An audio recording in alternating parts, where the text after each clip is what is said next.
Alaga ni Floyd Mayweather, gusto daw niya agad mapalaban sa champion sa kanyang pangalawang laban bilang profesional. So nagkaroon na nga po ng isang laban itong si Kermel Moton. Nakalaban niya si Ezekiel Flores na may kartada ang 4 wins, 3 KOs, may isang talo. So nangyari nga po ang unang laban ni Kermel Moton sa super featherweight. May edad ito ngayon na 17 at 27 naman ang nakalaban niya. So nilinaw din ni Kermel Moton mga tol ang naging payag niya tungkol kay Inoue. Sabi kasi ni Kermel Moton na solid fighter daw itong si Inoue at maraming skills. Pero naniniwala si Kermel Moton na mas better fighter siya kumpara kay Inoue. Ang ibig sabihin daw dyan ni Kermel Moton noong 17 ang edad ni Naoya Inoue kumpara sa edad ngayon ni Kermel Moton. So mas malupit pa rin daw si Kermel Moton ngayon sa kanyang edad. Noong 17 ang edad ni Inoue, hindi pa natin siya kilala. So hindi pa siya nababalita sa TV o na-interview man lang. Samantala si Kermel Moton, makikitaan mo talaga ng abilidad. 17 pa lang ang edad at nakikilala na sa social media. Binanggit nga rin ni Moton na gusto raw niya makalaban itong si Leigh Wood. So abangan natin kung may bigay ni Floyd Mayweather ang gusto niyang laban sa world champion. Pero malabo ito mga tol. Alam naman natin si Floyd Mayweather magaling mag-build up ng fighter.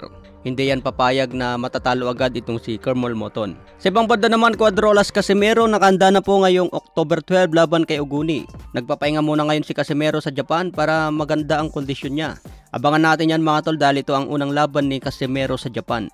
Maraming beses nang dumayo si Inoue sa iba't ibang lugar pero ito pa lang yung pinakaunang laban niya sa Japan. Sabay call out kay Naoya Inoue. Kaya kailangan mga tol, impresibo ang panalo para mas swabe.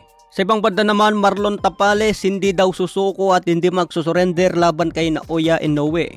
Hanggat may hininga lalaban daw si Tapales. Siguraduhin daw niya na magbigay ng napakahirap na laban kay Inoue. Isang laban pa lang ang nakita kong nahirapan si Inoue. Ito ang unang laban niya kay Nonito the Flash Donaire. Kaya mahirap na misyon itong gagawin ni Marlon Tapales. Pero napakasarap na panalo ito kung ma-upset niya ang monster ng Japan. Alam naman po natin na sobrang underdog dyan si Marlon Tapales. So konti lang yung naniniwalang mananalo siya dyan. Pero buo pa rin ang tiwala ni Tapales na kaya niyang masungkit ang titulo ni Inoue at maging undisputed champion. So abangan po natin yan mga tol ngayong December. Siyempre abangan din natin yung laban ni Jerwin Ancajas versus Takuma Inoue.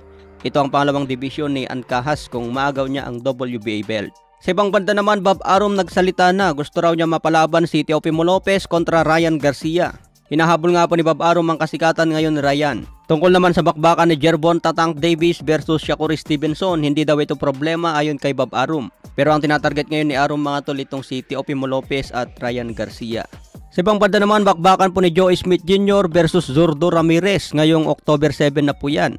Nagarap na nga po kanina mga tol at ito ang unang pagbabalik ni Ramirez matapos matalo kay Dimitri Bivol.